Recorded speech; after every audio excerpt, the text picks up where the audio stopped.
Happy New Year, everyone. Welcome to Flick and Reel, your friendly neighborhood fan cast. We are your source for news, reviews, and daily discourse. I am your host, Jesse Swift, accompanied as always by Mr. Scott Fox. How you doing, Morning, Scott? guys. I am fantastic. How are you today? I am doing quite well. Ready to go into what could be considered a rather difficult podcast today. But before we dive into topics, we have a quick question for you. Are you on the go and rarely sitting down long enough to watch a podcast? Don't worry, we have you covered. You can also find us on Spotify, Google Podcasts, Breaker, Pocket Cast, and Radio Public. All of our links are in the description below. We really want to grow this channel and devote more time and energy into making informative and entertaining content for years to come. This can only be achieved by support from you guys, so please don't forget to click that subscribe button and hit the bell icon to be notified anytime we release news breakdowns, trailer discussions, or reviews. Great. With that out of the way, Scott, you could say that we've had a year. It happened. It did happen. It was a thing that happened. To us, it feels like. Many folks out there are attempting to scrounge up a list of their favorite new movies this year. However, I'm not even sure if I've seen 5 to 10 decent new films this year. Because of that, we are looking to the future, and we have each compiled a list of our top 5 most anticipated releases for 2021. And Scott, I think the most appropriate thing to do, especially when looking at the list, because so much of 2020 just got heaped on over to the following year. So our honorable mentions are dense. Yes. I just want to show people real quick. This is a quick breakdown of the list of movies that I even wanted to give a hint at, because there were so many. I had to start just writing down whether or not I even wanted to watch this, whether it was interesting. And from that list, which was 20 plus films, I had to try and parse it down to a top 5. And I was the whole time thinking to myself, there's so many good movies here. This could have been a top 10 easily with honorable mentions still. Yes. But top 5. Absolutely. And it was hard to come down to a top 5. Some of it was due to nostalgia. Some was due to actually a lot of my, now that I look at my top 5, most of it's nostalgia. There's a lot of factors. Well, a lot of franchises being resurrected in this year. A lot of stories being continued and hopefully set right this year. And so I was really excited. Finally, I'm looking at your top 5 right now. Some of them are the end of chapters. Some are it will be the definitive send off for some of this. So yeah, there's a lot of different emotions when I was going through the movies that really played on me to try and narrow this down. And what was sad is as I was doing that, there were movies in my honorable mentions that was just like, this is easy. Any other year, this is an easy top 5. Easy. Yeah, absolutely, 100%. And I love that. I think last night, I think you finished compiling your list, and I got to finally look at it this morning.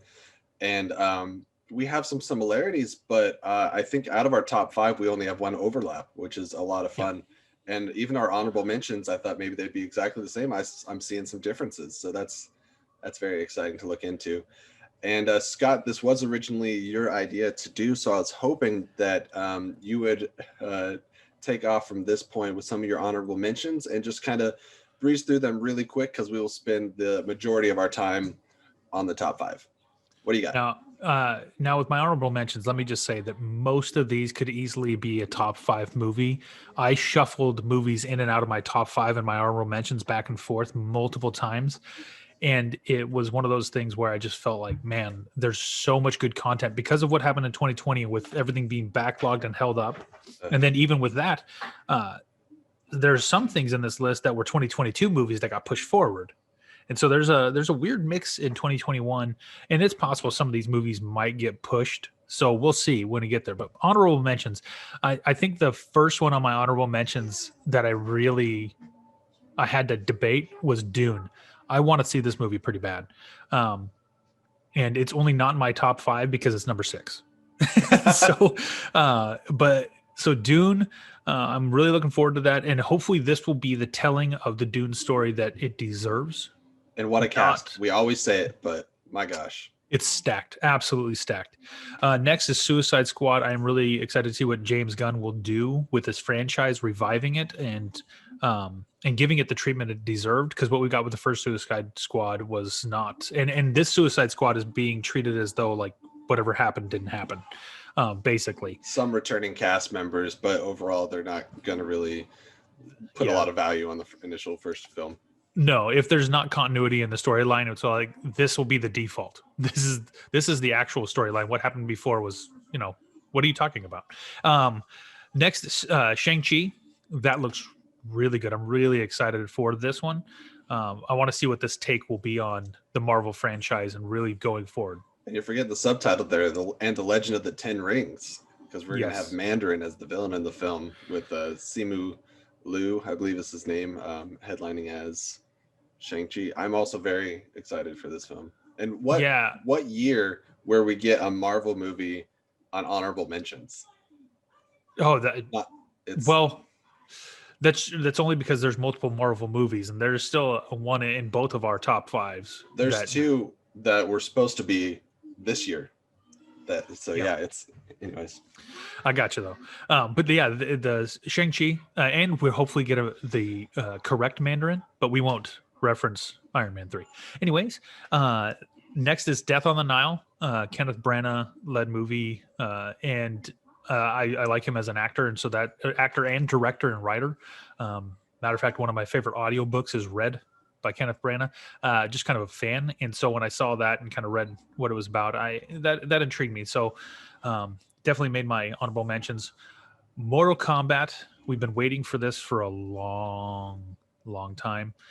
Very excited for how they revive this franchise. There's so much good stuff with the video games. And the first movie, we are both, it's kind of a guilty pleasure. You and I both are huge fans of the original movie.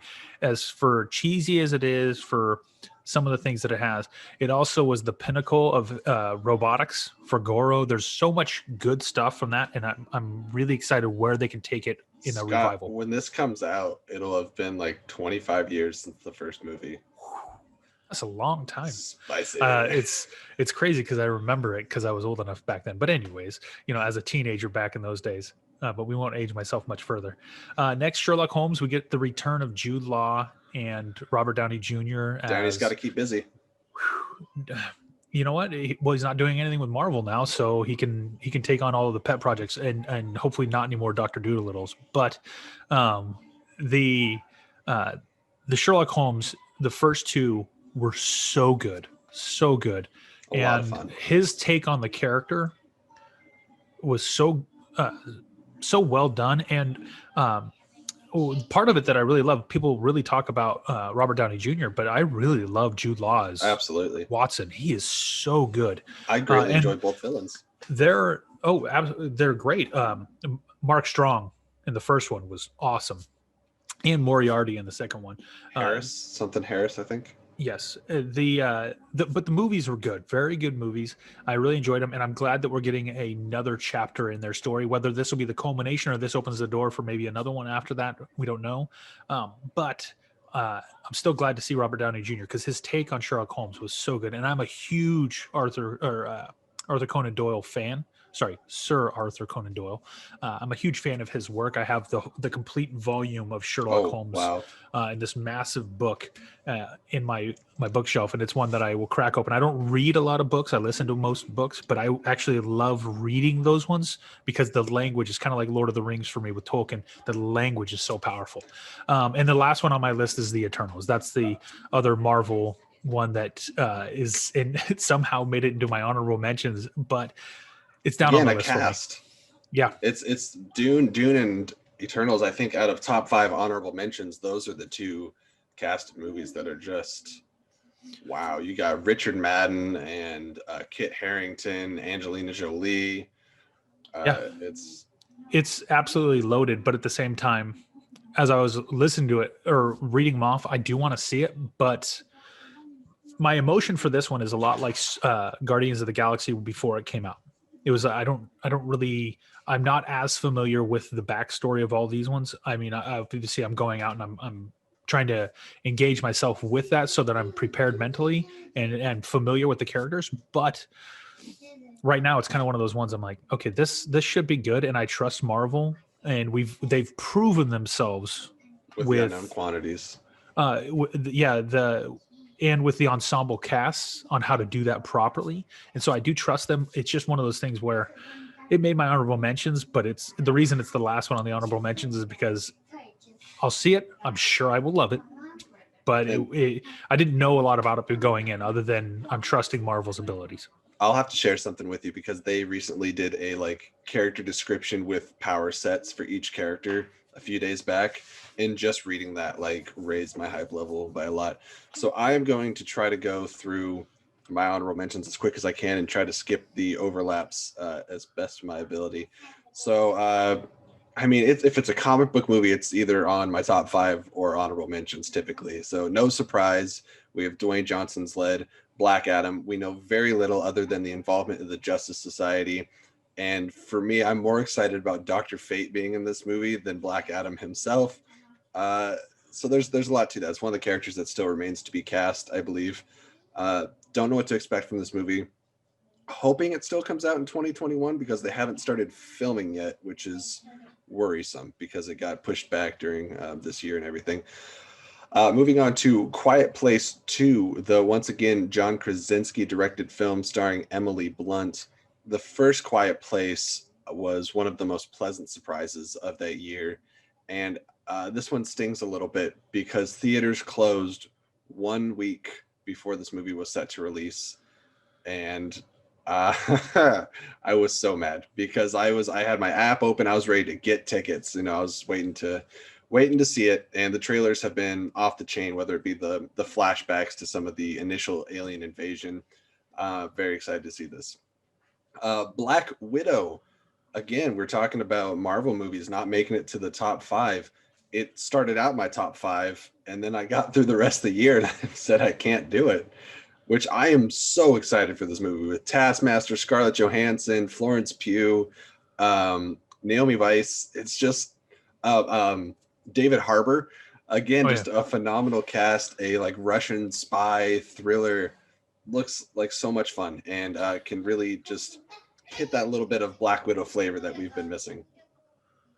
And then Raya and the Last Dragon, just conceptually, I don't know a lot about it. We've got a little teaser trailer. It's from Pixar. It looks adorable, but also I'm getting some like Avatar Last Airbender vibes with some of the mysticism, and I find that very exciting.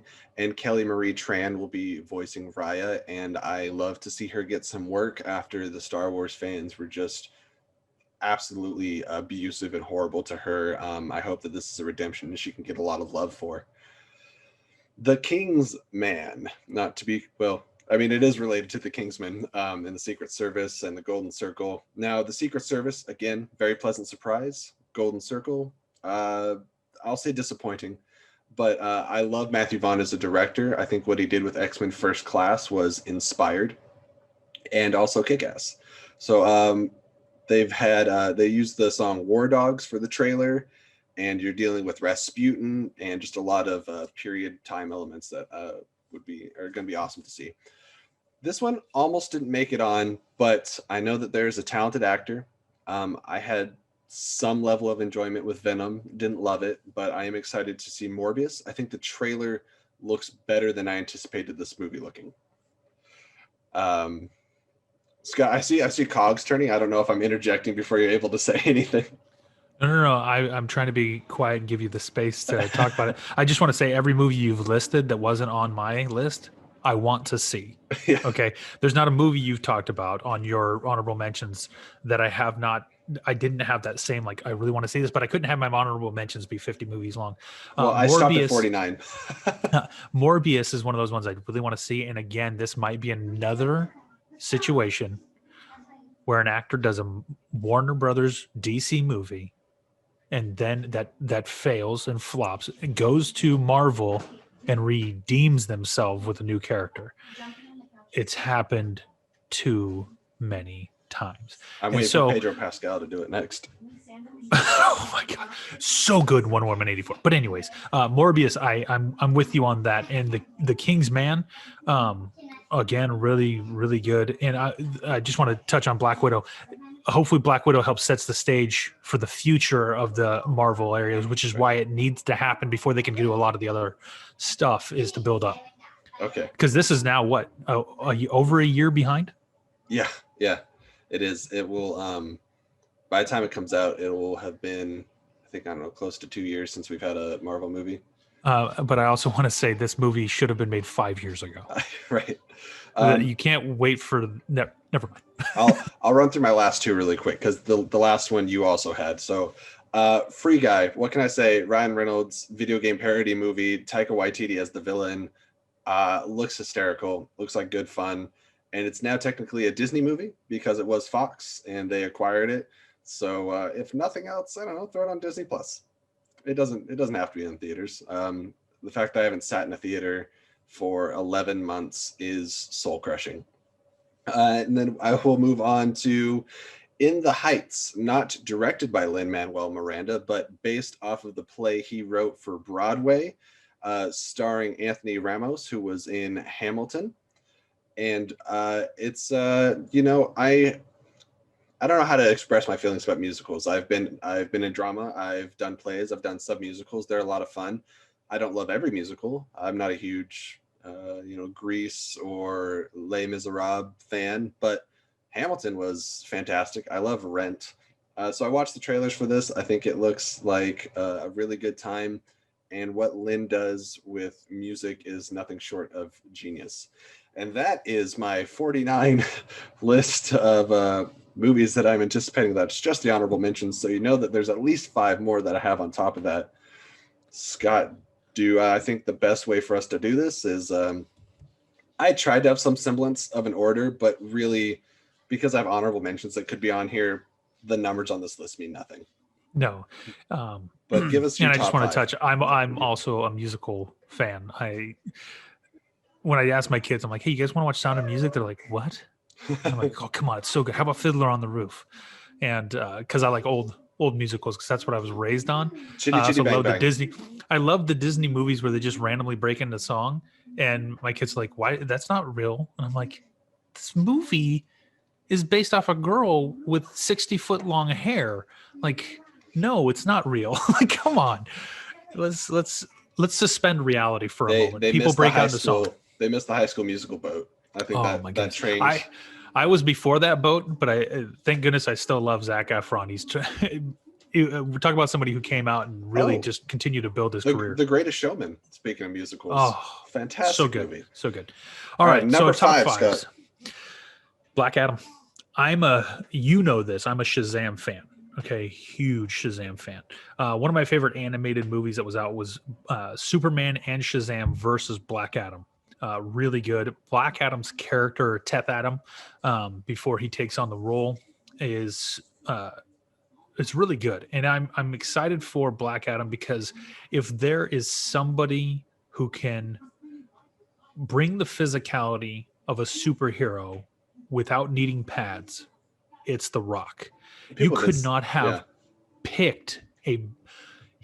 picked a better person to take on the role of Black Adam. The Rock is an outstanding actor, so underrated for his abilities, very versatile, physically gifted.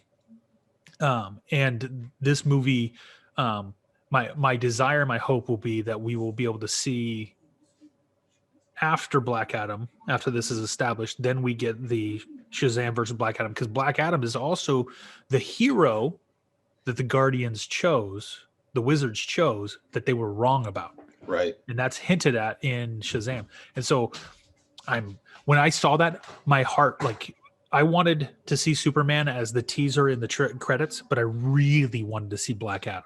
So this movie, there's not a moment when this movie will not be high on my list of ones to see. What a throw off when they introduced Mr. Mind, the caterpillar. I'm like, we don't want that. Yep. Could have been a lot of other things. But anyways, it could have been different, could have been more. But we get what we get. And you don't throw a fit. I'll just say that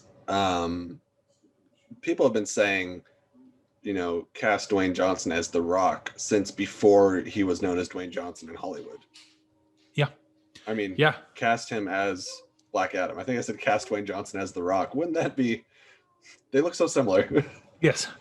That would be a good fitting role. I think he was born to play it.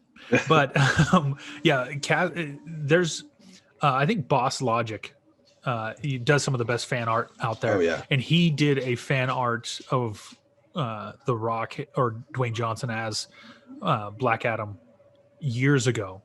And I think the only thing that I thought was more fitting than that was possibly Armie Hammer as Green Lantern. Those ones, and again, something I want to see somewhere down the road. But the one he did for Black Adam with The Rock was so good, and I believe that he'll be able to bring the intensity and everything necessary for this role. But I'm sure in this first movie with Black Adam, it's not just for that we're getting Black Adam. We're also going to see how he is kind of the anti-hero. Like, it's a standalone movie for him, but we're going to see how his downfall is that he's willing to do what's necessary and willing to step over the line to maintain power and peace. Do we get Djimon Hounsou, you think? As the wizard? Yeah. Boy, I hope so, because they had to use all their power to hold him back. Right. If they don't, I think that's a loss. And by bringing Djimon Hounsou back in for that role as Shazam would be a great way to maintain continuity for the entire franchise. So Black Adam, number 5. Touch my staff and say my name. Ew. All right. Start kicking off my list with my number 5 will be Mortal Kombat. And anybody that's known me for any period of time knows that I am a diehard, unabashed, NetherRealm Mortal Kombat fan in every medium. For guilty pleasure, I'll watch the older films. I absolutely love the original movie with Robin Shaw and Christopher Lambert. It's just, it kind of falls under that Evil Dead category of I love cartoonish, over the top gore. I'm not a Saw franchise fan, but when it's just so extra that it's laughable, I find a lot of, maybe I need help, but enjoyment out of that. Like Army of Darkness. Yes, exactly. And Mortal Kombat also, I think, has very underrated mythos. When you actually get into like the story of the games, especially the last few entries, it is dense with storytelling, the telling of like Outworlds and Adenia and Katana and Molina and the Flesh Pits and Shang Tsung. There's just so many interesting things that could be explored. The only reason this is not higher on my list is that we have a first-time Hollywood director and a first-time Hollywood writer. And I would be lying if I said that didn't make me cautious. But the title alone, the casting has been out of this world. The casting for, they have, I can't remember the actor's name, but he was in both Avengers Endgame and Logan playing Scorpion. Awesome. And then they got one of the Raid actors to play Sub-Zero. And they're just going very martial arts heavy on this film instead of just casting a bunch of stunt doubles. So thank you, Warner Brothers, for doing something right.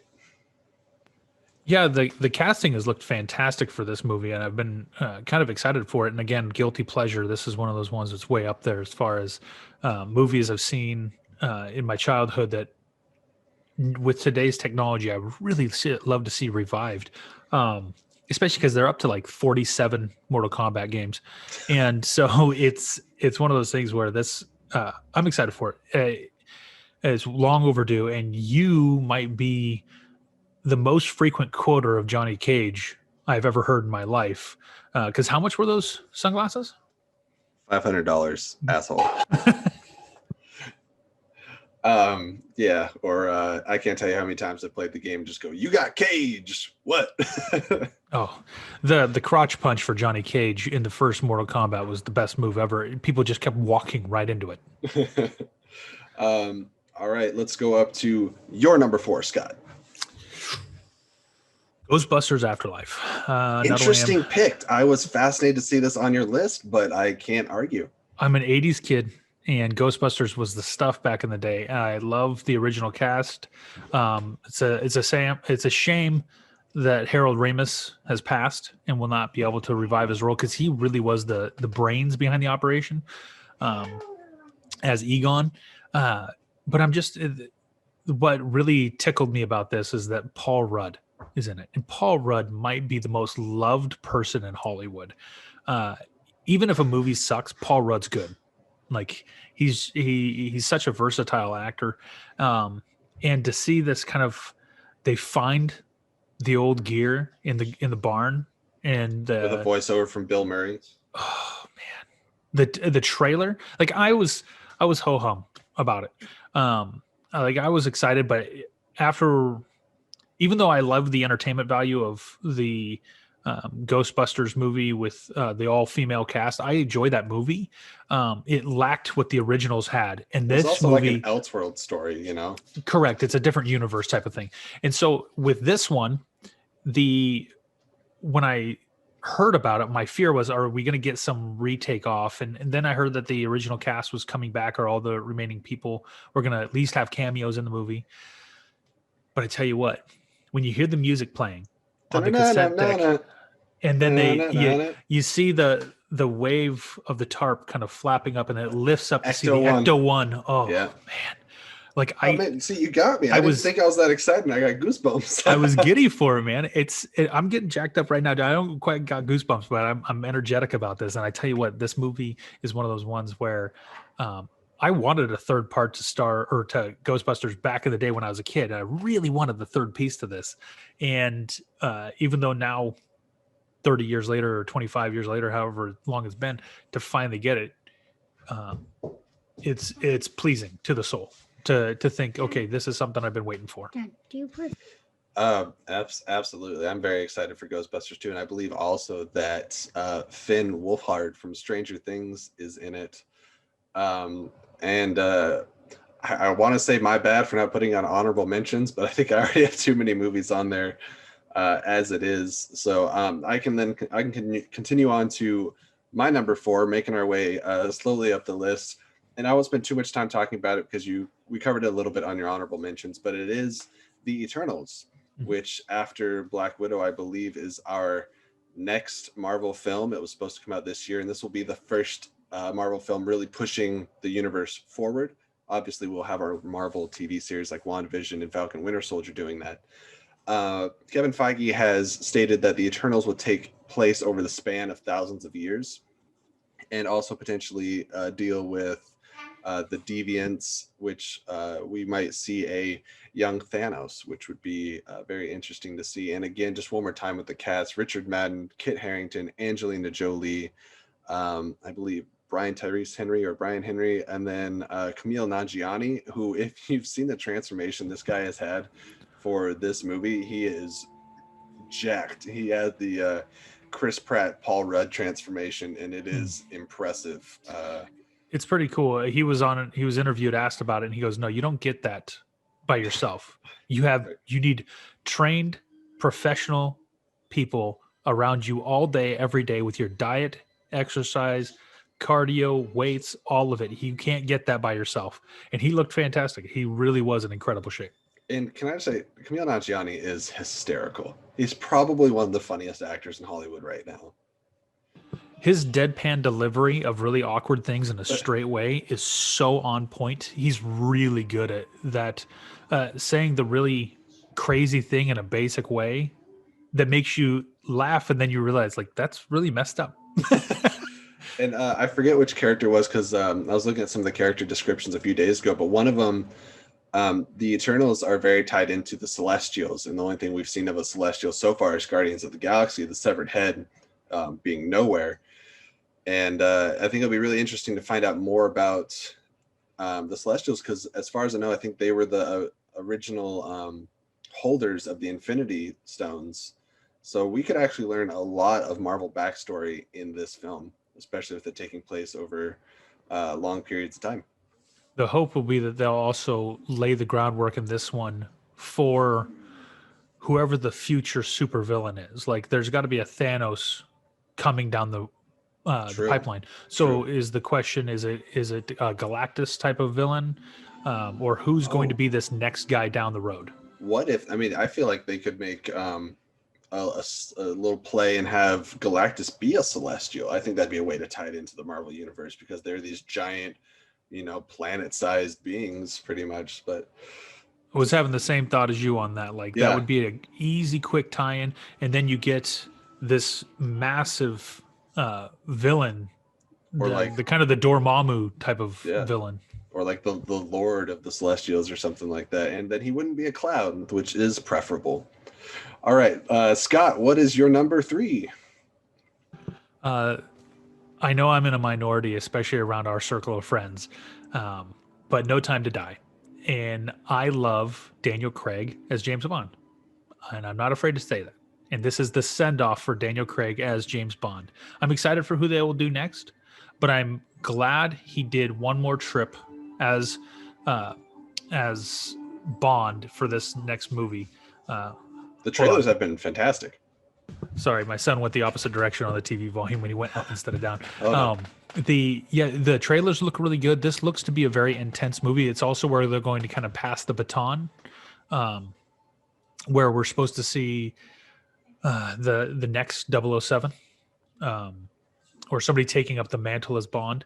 The it's just a lot of good stuff, and I'm a huge fan of Daniel Craig. I think he's been of the movies he's done as James Bond. There's been more hits than there's been misses, and uh, I think I'm grateful that he's getting one more crack at it because the the final one that he did was not as well received with Spectre, even though Christoph Waltz is great as a bad guy. I'm just Blofeld? excited. Yeah, I'm hopeful that they'll wrap up his story arc beautifully with a good send off. So that was number 3 on my list, just because. And again, this goes to a nostalgia thing with Ghostbusters, going back to my childhood. James Bond has always been a huge thing, and this last year losing Sean Connery. I'm hopeful for the future of the franchise, and that they'll be able to redeem it. So it's man. We've lost so many people this year that I've actually started forgetting about it, and I hate that. I remember 2017 being the year where, or 2016 and 17, Yes. like people were, we lost a lot of celebrities, a lot of actors, a lot of famous people, and they were like, Like they Bowie and can't. Rickman, and What next? Yeah, and then 2020 said, last "Hold year, my beer." yeah, basically, and we did lose some greats, and so it's one of those things where, hopefully there'll be some sort of tribute to Connery with this movie as well. Well, they got plenty of time Maybe to through slip it in. credits or something. Yeah, exactly. But I'm excited, and again, this is one that was pushed back that I wanted to see this year or see in 2020. I think that's a great pick. I think the trailer's been really exciting. I've tried watching the Daniel Craig movies, and to no fault of Daniel Craig, the James Bond movie doesn't hit my personal preference.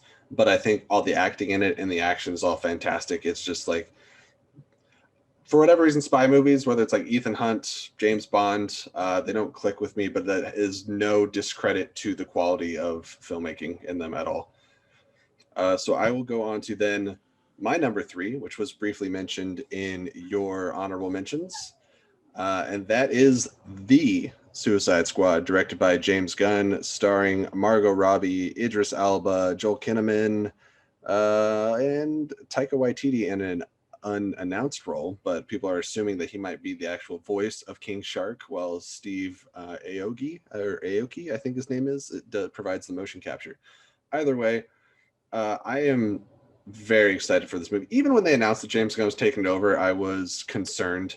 But then they showed that little sizzle reel at DC Fandom. I could not be more on board for this movie. It looks just unrelenting, chaotic fun. And they've confirmed that the movie will be rated R, which I think will allow James Gunn to go back to his more raunchy roots. And I think that Suicide Squad is the perfect property for him to let loose on. Yeah, I think this is with James Gunn taking over, there was some hesitation. Mostly for me, it was like, why are we retouching this? Yeah. Why is DC so desperate to have this movie and have it done right that they're going to remake it 4 years after it was made? Let the past die. Kill it. Yeah, exactly. Let's just move on. DC has a lot of other good stuff, and James Gunn has a proven track record so far. And granted, he had that hiccup with, a tweet from 10 years ago. We really got to get past holding people accountable to who they were 20 years ago. People grow and change. Anyways, James Gunn with Guardians of the Galaxy and Guardians of the Galaxy 2 did such an amazing job.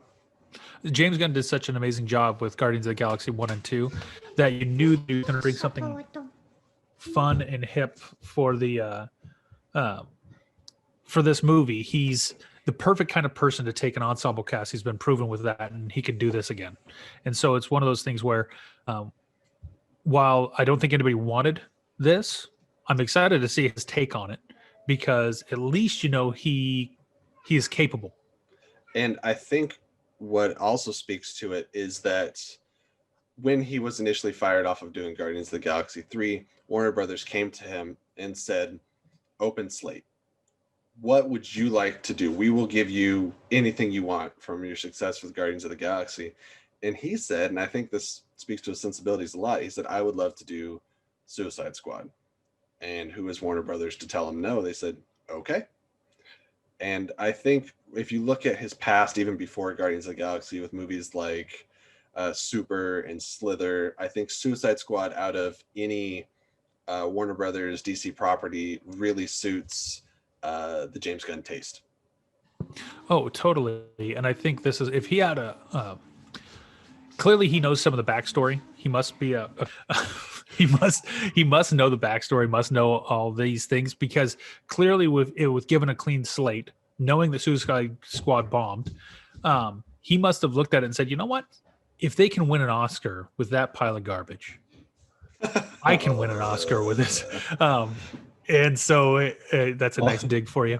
But he clearly, if he had a choice, he could easily look at it and say, you know what, if I can do whatever I want to remake this one properly. And he must have a certain affinity to the ensemble cast, to that whole idea, and having already done it before, we know that he can do it. So with him being given a blank slate, it doesn't surprise me that he would pick something that had an ensemble cast. It's a little surprising that he picked something that was already done, but he must love that story in order to be able to say, I'm going to go ahead and just redo what you messed up. And not to mention, we got John Cena as Peacemaker, also getting his own HBO Max show, being produced by James Gunn. Incredible. And the tagline for the movie is "Don't get too attached." So I don't think we're going to have just a little Slipknot show up and blow up. I think that anyone, maybe except for Harley Quinn, it's fair game. That's fine. Clearly, Warner has hung a lot on Harley Quinn with Birds of Prey and the other ones. And Margot Robbie has already said that she wants a rated R Harley Quinn movie. Oh. So clearly, that's the piece of the franchise that you can't mess with. I mean, Birds of Prey was technically rated R. It just was barely. I think they dropped 3 F-bombs in it. Oh, it's a rated R film. I'm I guess. They squeezed one in just to get the rating to make it cool. Yeah. But Margot Robbie really is, out of Suicide Squad, she was the takeaway that was the gold. Right? Without a doubt. Unfortunately, Jared Leto should have been on that level, and apparently they have enough footage for it, but we'll never see it. Well, hashtag release the Ayer cut. Okay, what is your number 2? Spider-Man 3. This is, for me, and I know, and we can just touch on it now because I know it's your number 1. It was number 2 for me only because of nostalgia for my number 1. We'll call it number 2. I'll switch my 2 and 1. Perfect. Spider-Man number 3. What gets me on this one, and I'm kind of surprised I didn't put this as number 1, because it's hard, man. It's hard. It is. But the fact that we know they've signed on the ensemble cast to have the multiverse Spider-Mans, man, that has got me pumped up like it's nobody's business. To see Into the Spider-Verse was better than it ever deserved to be. And I think that Sony has possibly learned a lesson from that and taking some elements of it and bringing it onto their live action universe, and I think that's great inspiration. Well, and with the whole multiverse options are now out there, why wouldn't you want to redeem some of these characters? Marvel didn't have control when it was Tobey Maguire. Marvel didn't have control when it was Andrew Garfield. Yet the fact that they can dip back into the well and redeem these characters, and let me just say, of all the things that they're going to bring back, Alfred Molina as Doc Ock, Yeah. ooh, that got me pumped up because Alfred Molina in Spider-Man 2 with Tobey Maguire was so good as the bad guy. You loved him and you loved the character, and he became bad because the machine made him that way. But then at the end, he gets to conquer and save everybody. He was so good. He was a sympathetic villain before it started becoming popular with characters like Loki. Oh, absolutely. You felt for him because he was trying to do good things to save people, and then it went wrong. And it was, I really was glad to see they're bringing Alfred Molina back. But then also just to be able to see 3 Spider-Mans in one movie, whew, I hope they find a way to squeeze in a Miles Morales somewhere. Well, we know from Spider-Man Homecoming that he exists in the universe because we were introduced to Aaron Davis and he talked about his nephew being around there. So somewhere around there is a little Miles, and I would be fascinated to see how this movie plays out. It is already shooting, so we know we're going to get it this year, as long as we get this vaccine and virus and stuff down. And no kidding. Yeah, but that's all on you guys. So yeah, I'll say Spider-Man 3 for my number 2 then as well. And Scott, I think I'll just let you roll into your number 1. Matrix 4. This is purely on nostalgia. I'll be honest, I'm not sure why they're reviving it. I don't think it's necessary. Keanu Reeves has moved on to do bigger and better things, but he also dipped back in the well for Bill and Ted. And I'm thankful for that. The fact that they're going back here and now we get to see the takeoff of what happens after he becomes part of the machine, right? He's the one, he's the hero, and now he's become part of the sentient program. So where does this leave for the next round? And this is supposed to be also opening the door for a whole nother trilogy. So where does that all lie? And again, another trilogy is completely dependent on number 4 being really good. But the reason why this is number 1 on my list is because The Matrix is from 1999 is in my top 3 movies all time. Still one of my favorite movies. It you could throw number 2 and number 3 out, Revolution and Reloaded. Sure, fine. Number 1, Matrix, is an absolute masterpiece of a movie. The question is, I think it's only one of the Wachowskis coming back to do this movie. Do they throw out Reloaded and Revolutions? Do a little Possible. Friday the 13th, or is there time travel involved? I think we still don't fully grasp all the rules of the world of the Matrix, what is and is not possible. I think there's a lot of things that could be explored. I think the Wachowskis are a creative force that is not very often rivaled in Hollywood. I'm also looking forward to this movie. A couple years ago, they re-released the original Matrix in Dolby Cinemas, and my goodness, does the vast majority of that movie hold up. Honestly, all the visual stuff does hold up for me. There is some of the romantic relationship elements in the film that don't hold up for me as much, but the action is still just top notch and competitive with the stuff coming out today. It really is the gun fu that he does in John Wick started in the Matrix. The martial arts action with the gunfire, everything.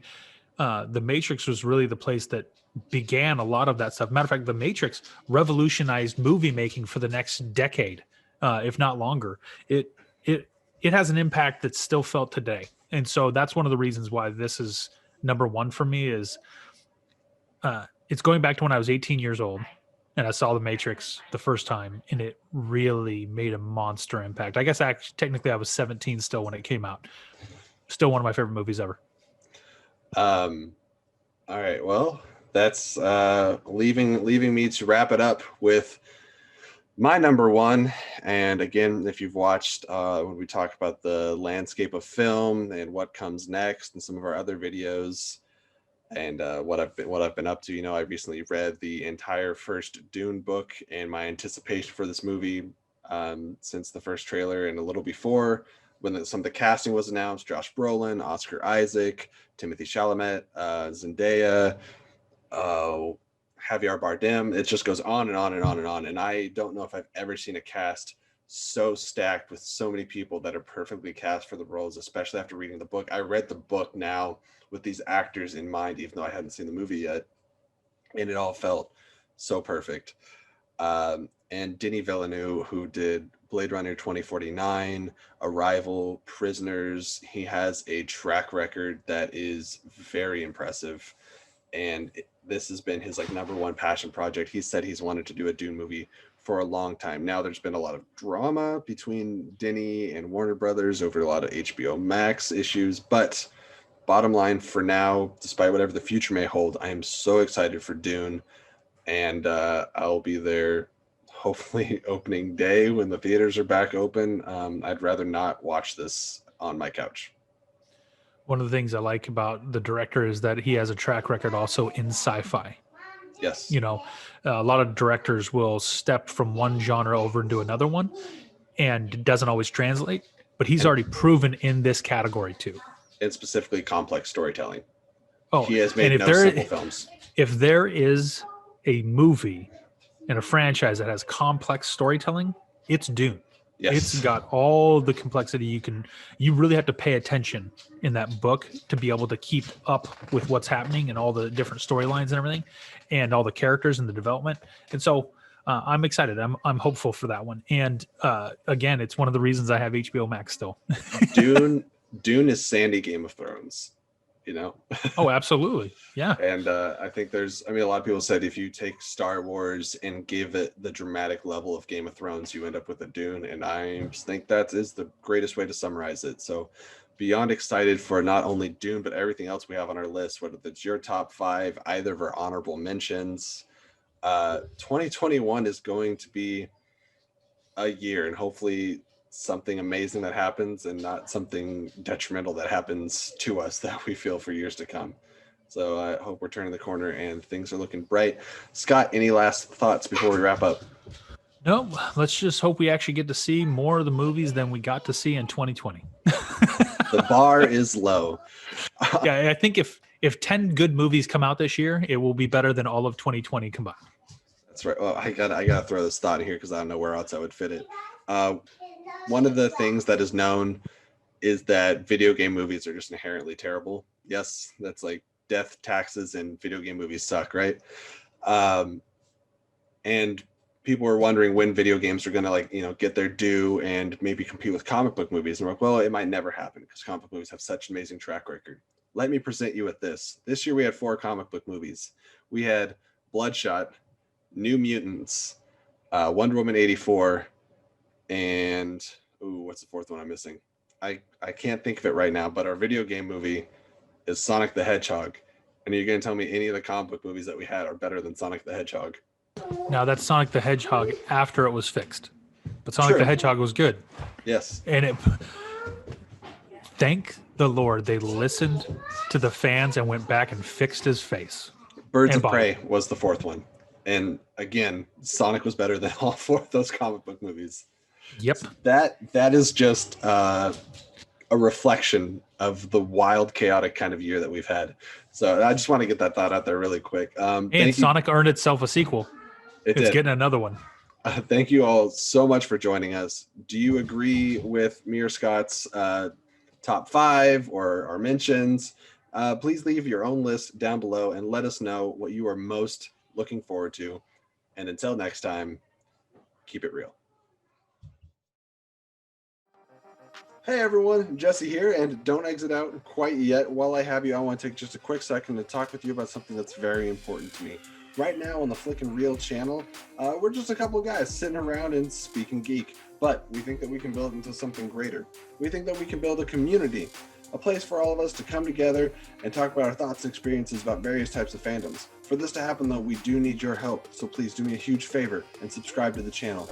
Along with that, click that little bell icon that notifies you anytime that we upload new content for your viewing pleasure. So again, thank you so much for stopping by and visiting us this week. We hope we'll see you again next week.